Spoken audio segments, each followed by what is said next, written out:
Hello. So today's build is a Socket A build off.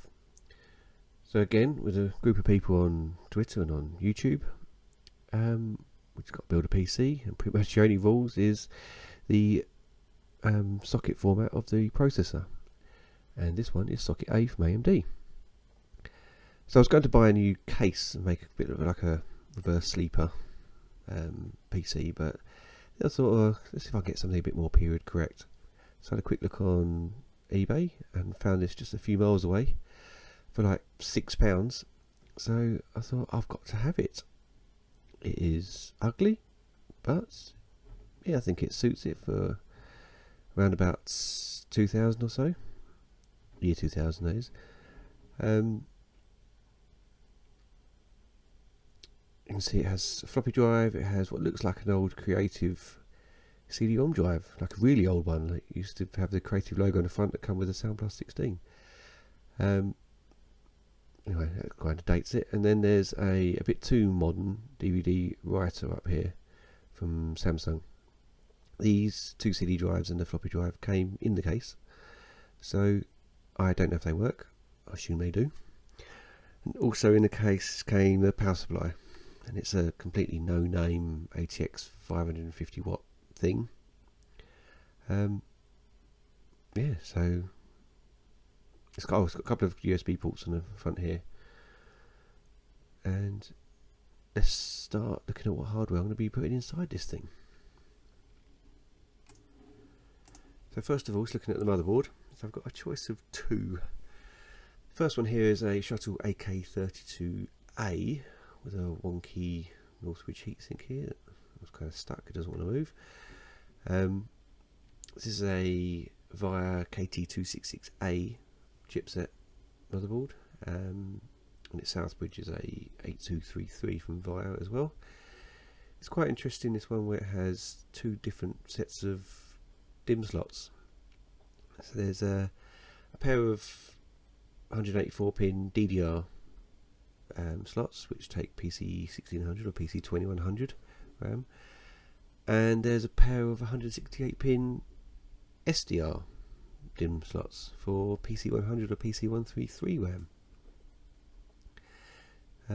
So it basically gives you a bit of an upgrade path if you've got an older machine, you want to keep the RAM. The Northbridge is a 4x AGP capable, and yeah, it's just a standard AGP slot there. It's a 3.3 volt one. The Southbridge is a Ultra GMA 100, and it also has AC97 audio. So a quick look around the back here. It's got your standard PS2s, a couple of USBs, a couple of serials and a parallel, and there's the onboard audio and game. That's just a complete no-name audio chipset. Otherwise the board's quite tidy. It's got the CPU here still got a sticker on from AUT Direct, which is a shop not too far away from me here in Shoeburyness. Used to use that back in the day for some parts. And it's got an AMD Athlon already sitting in here. No idea if it works.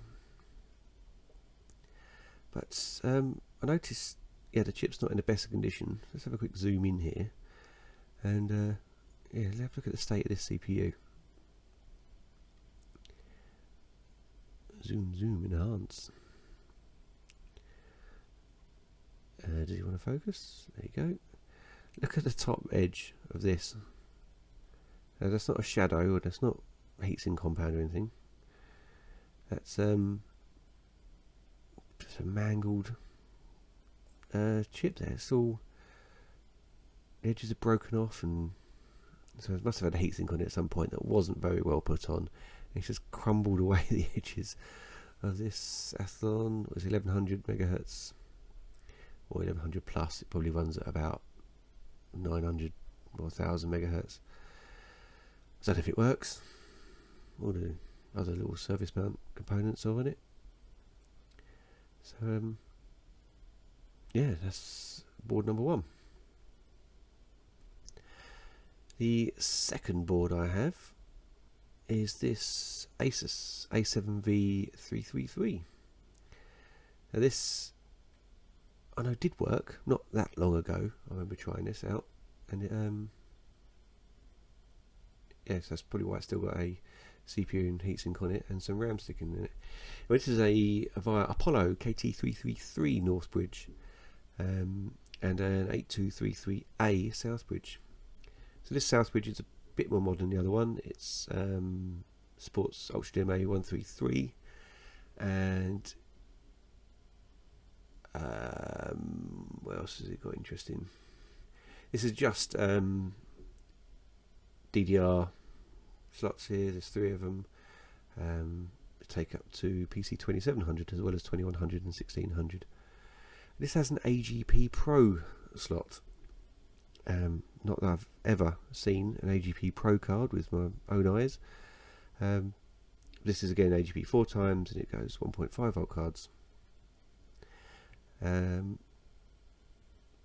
The audio on this is a separate chip. This is a C Media, a bit better. So looking around the back here, again you've got the 2 PS2s, a couple of USBs, and it's got a couple more USBs here. Now, I'm not sure if these are USB 2 or 1.1. Actually, it looks like it does say USB 2 there. We'll find out when I build it. And the audio there, with the game port, hangs off this extra thing here with an extra couple of USBs as well. So it's a C Media 8738 6-channel audio chip. So it'll be interesting to try this out, see if it works, how good it works. Otherwise, that's the board. Oh, one feature it does have as well actually is this, you can just read it there, this speech. The BIOS talks to you. So if you configure your machine wrongly and it can't boot, it will tell you you've messed up your CPU clock settings, or your video card doesn't work, or something. A bit of a gimmick, but that's quite funny. But oh, I don't remember that last time I used this board. Look at the state of that capacitor. And these ones here have got a bit of a bulge in them as well, haven't they? And the one next to that has got a bit of a bulge in it, I think, as well. The 3 other ones there, they're okay. They're dead flat. Those 2 tall ones and these other 2 tall ones, yeah, with a bulge in that, and that is properly manky, isn't it? I wonder if that's just happened, or maybe I just didn't notice last time I used it, or if it's just happened over the last couple of years since I last tried this board. I guess I'm going to have to order some caps. They're pretty standard. We've got 3300 microfarad with 6.3 volts. Yeah, that's a bit of a shame. But let's get on eBay and see if I can find some of these. I might as well get my zoomed in camera set up again. Let's have a quick look at these. I'm lost on my motherboard here. I'm so zoomed in, and I think moving it left goes right and up goes down, and right, there's the PCI slots. There it is. Crusty. I'll get a focus on this. There you go. You can almost taste that. What do you reckon it tastes? Cheesy? So here we are. Christmas has been and gone. We're in a new year now, so happy new year everyone. Happy 2022. But the postman has been, and for these little manky caps I've got some new ones. So I will go and replace these 2 and the other 2, order 4 bulging ones, and yeah, see how I get on with that. Well, what a nightmare that was. I didn't record my soldering attempts, but you can see that's one in, one sticking up, and one in, one sticking up. These caps are a little bit fatter than the originals, so they didn't quite fit side by side. but even if they did, I had real trouble getting the legs in through the holes. Two, the cats went in fine, and the other two, I could get one leg in, and the other one, I think the ground plane wouldn't go in at all. So I've just soldered it onto the top. So let's have a look what hard drive I'm going to put in. So pretty period correctish again, this Seagate 20 gig from early 2000s. Nothing special, but very common. But it has this strange rubber baby buggy bumpers, as Dave Jones would call it. Yeah, I never quite understood why it's got this weird rubbery thing wrapped around it. But yeah, it was very common for the day. We used to put them in PCs we used to sell back then.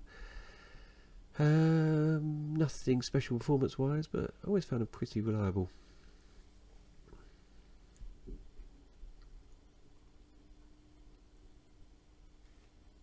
Basic Intel 10100, actually compact branded. Very common compatible thing. And up now the video card. So this is a ATI, which is R92U on it. I'm pretty sure it's a Radeon 9250. Yeah, it says R92U LD3 on the back there.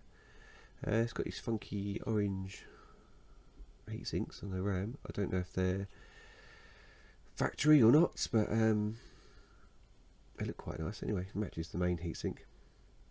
Yeah, so quite a nice little card. Little low profile thing, not that I need it.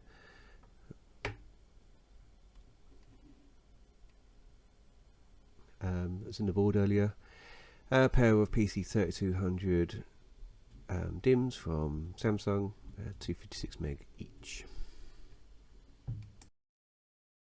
And just a quick look at the CPU I'm using. It's an Athlon 1900, Athlon XP 1900. You can see these got these 4 pads on each corner, so that stops the heatsink rocking around and chipping off the corners of the die like on my the other one I showed you earlier. Let's quick zoom in so you can read the writing on it if it wants to focus. Go on. It's an Athlon XP 1900 plus, and it actually runs at 1600 megahertz. It's quite hard getting the light on it so you can read that clearly. You have to take my word for it. So let's just do a high speed video there of me putting all this together in the case, and I'll see you again once it's built.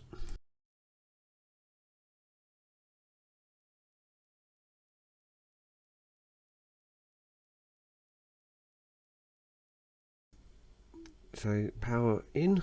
I've only got the motherboard in at the moment and a video card. I've not put any ribbon cables in, no IDE or floppy in. Plug this little monitor in so I can see what's going on, and let's see what happens. Okay, so let's turn the power on the back, and look, there's a little green LED. Good sign. And I'm trying to work out which pin was which here. This is run a screwdriver across a lot of them, and we have life. And we have life on the screen, do we? It's gone blank. Hey, A7v333. Not sure why it's this colour. I think it's the screen. I think it's just me a little while ago actually. But there we go. We have life.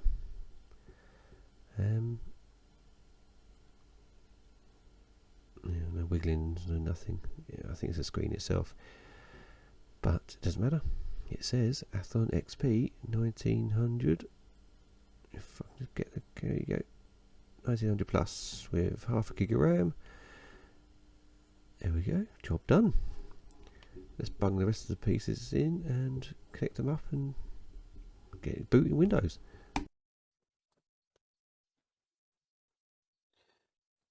IDE cabling.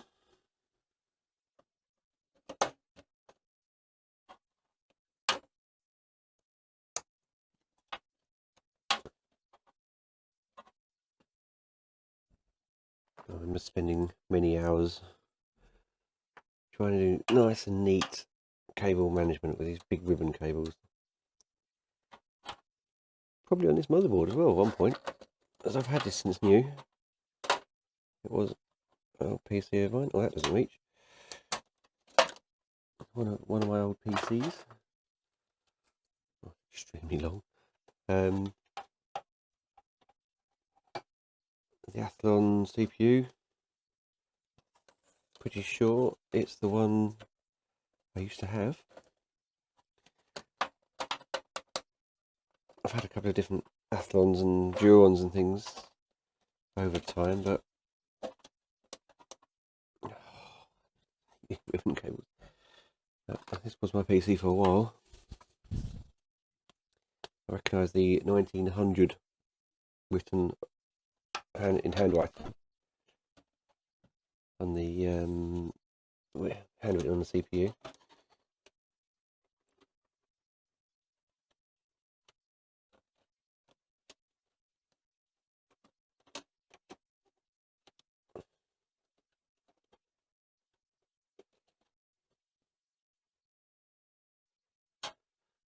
Didn't mention the heatsink and fan. This is just one I can't remember where I got this. Just a basic. It looks quite OEM-y. A Asus ball bearing, nothing special. This is what used to live on here, but I should say tarnished and manky looking, and you need the fan pointing at it, and this was great. I did love this thing at the time, but I want to be a bit more standard with that one, a bit more traditional. Right then, let's see if I can get Windows installed. So I've actually been having a bit of fun with this PC. I've broken out all of my AGP graphics cards I have. There's a bit of a range here, a bit of a range in years from I think 98 through to 2004. It's a 6-year range there where graphics on PCs were just going on leaps and bounds. Each year is just trouncing the performance of the previous year, and yeah, it was a great time to be in PCs and enthusiast in PCs. Now there's a bit of a Matrix theme along these. You may know I'm quite a Matrix fan, so yeah, most of these are Matrix, so let's actually have a look at them. First off is a G200 from 1998.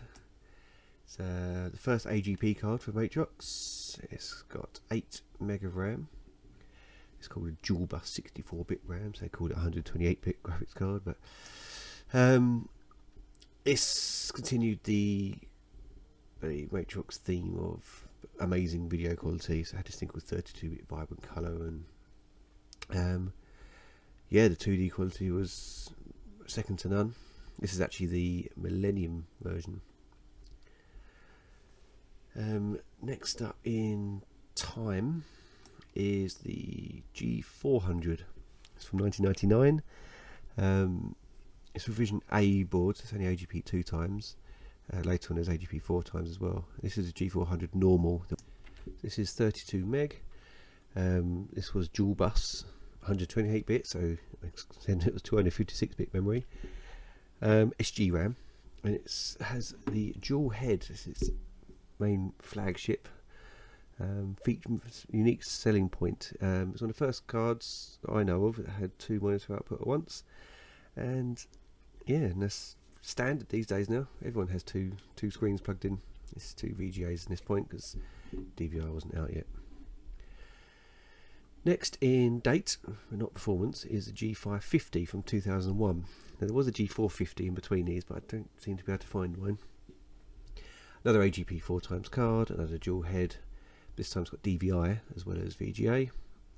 This is a bit more of a business card. You used to find this in compact desktops and things. So yeah, for years around this went on.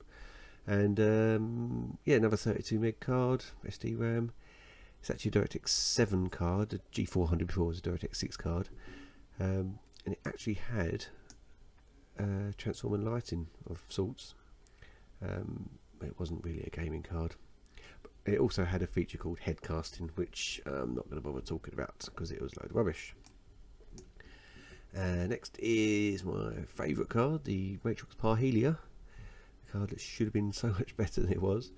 AGP 4 times. Later on it did go to 8 times, and there's multiple versions of this. This is one of the I had from beta testing. Yeah, a handwritten serial number then.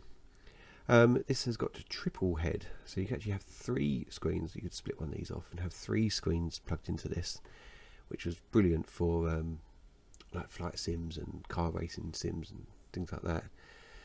128 meg graphics on this. It's actually a DirectX 8.1 card with bits of DirectX 9. Matrix had to admit that the DirectX 9, it wasn't fully compliant with DirectX 9 because its shaders were not up to scratch. This came out with late. It came out with lots of hope, but it ended up falling way behind like the GeForce 4 and the Radeon 9700s at the time, back in 2002. Now non-Matrix, this is an ATI Rage 128. It's actually a Fury 32 meg. The original Fury, so AGP 2 times. Yes, from 1999. This card is a bit older. 32 meg memory. It had a DirectX 6 capabilities. This did. Really common card. Nothing particularly special about it. It was meant to compete with like the G400 here, but it was it never did. There were multiple versions later, like Rage 128 Pro and things, which were quite a bit quicker. This is the card we saw earlier. Now the Radeon 9250. So from 2004. This is a much more recent card. AGP 8 times. It's got 256 meg actually on it of DDR memory with these funky orange heatsinks. A DirectX 8.1 card. I don't think it did DirectX 9. I might be wrong there. It might be DirectX 9, but I think it's DirectX 8.1. Nice looking little card here. Multiple outputs, 2 screens, and a TV as well. Yeah, nice little card that. Then there's this Nvidia Mx440. Now this doesn't work, unfortunately. I got this off eBay a while ago. 128 meg card, Mx440 SE actually, but it simply doesn't work. The PC does nothing when you turn it on. You get no beeps. The Asus board actually does say CPU failure on its speech BIOS post test thing, but no, I tried it in another board as well, and no, it just doesn't work at all. Bit of a shame, really. And last but no means least is probably the most powerful card out of all this bunch here, an Nvidia 6600 GT, also from 2004. It's actually a PCI Express chip with a PCI Express to AGP bridge. So this little heatsink here is a bridge between the AGP bus and the PCI Express bus. AGP 8 times, 128 meg of DDR3 on this. It's actually a bit of a cost reduced Nvidia 6800. 2 DVIs out this time and a TV as well. Nice little card actually. I'm not quite sure where I got this from. I've had it hanging around for a while, but I was always on the Matrix and the ATI side. But it says a handwritten serial number, which I thought might be special, but I did do a bit of googling and they all seem to have handwritten serial numbers on this exact type of card. It has a Molex power in as well, but it doesn't seem to make the blindest bit of difference if I have that plugged in or not plugged in. It works the same, or actually doesn't work as well. This will not run 3D Mark 2003, and that's really annoying. I don't know why. So that's all these cards. So let's do a bit of comparing and see how they stack up against each other. So first up is 3D Mark 2000. So all the cards were capable of running this. The G200 was a bit of a struggle, but the newer cards, they flew through. It's interesting, the G400 and G550 were pretty much identical in performance. The Rage 128 a bit better than the G200, but not much. And then the Parhelia, followed by the Radeon 9250, but the GeForce 6600 GT was out in front. So for 3D Mark 2001, the little G200 wasn't capable of running this. It just come up on an uncompatible 3D adapter or something like that. Rage 128 ran it, but not great. The order is all the same though on these. The G400 and G550 are similar, then the Parhelia, then the Radeon, and then the 6600 GT. Now the performance is so much greater from the 6600 GT this time. It's almost twice the Parhelia, and it's like 8 or 9 times the G series.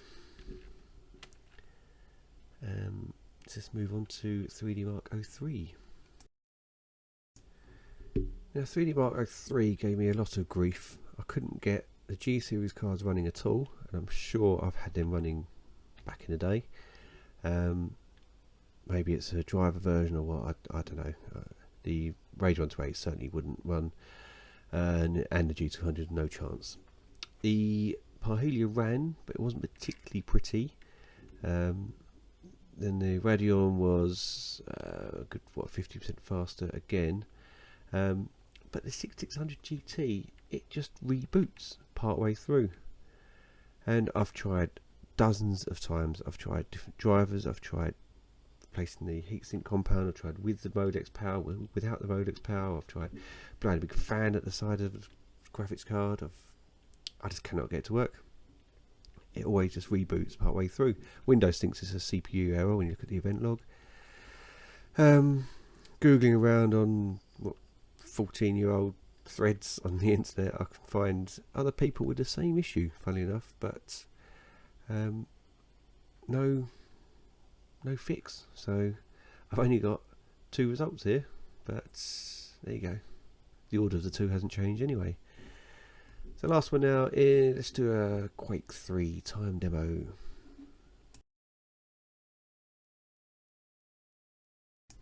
So the Quake 3 time demo. So a little bit more interest in this one. The blue here is 640 by 480 and the purple is 1024 by 768. G200 wouldn't run at 1024 by 768. The Matrix cards using their normal drivers. I did not tweak anything in the Quake 3 install. I just literally did time demo 1, left all the defaults of all the settings of the graphics apart from the resolution. So it's the ATI Rage and the G series, they were under half the performance when you went up to 1024 by 768, but the in the Parhelia, the 6600 and the Radeon, the Parhelia and the 6600 GT, they pretty much were the same, 640 by 480 or 1024 by 768. So I do wonder if it's CPU limited at this point. The 9250 though was on top here by a little margin in 640 by 480, but it was second at 1024 by 768. But when you're at 150, 200 frames per second, it kind of doesn't matter. The G400 at 34 frames per second that's fully playable at 1024 by 768. But yeah, it's quite interesting. This is quite a fun little exercise. So to wrap up then, this has not been a quick and easy build with that crusty capacitor on the motherboard. I really wanted to use this Asus board, the A7v333, as it was a proper step up from the Shuttle one, and it was the one I used as my main PC for a good while, 20 odd years ago. And my bodge job on the caps didn't ruin it either, which was nice. I haven't done a graphics card shootout in about 20 years either, so that was fun. I know I don't have any real high-end cards though. It'd be nice to try out a Radeon 9700 or some sort of GeForce 4. Maybe one day. I'll keep an eye on eBay for now. But it was interesting to see the 6 years of difference and how much the cards have improved over those years. Where these days one single console would last 6 years. And I think I'll leave this PC as it is now. I've decided to keep the Radeon 9250 in it for now, although I might end up putting the Parhelia back in to match the G400 I have, leaving the slot 1 PC. Such a great idea building these generations of PCs. It's given a real purpose for all these parts I've been hoarding for all these years. And this one being a good deal quicker than the 333 MHz P2 of the slot 1 build, it really is a different generation, especially with it being Windows XP now and not 98 from before. So go check out the other builds on the Socket A build off too.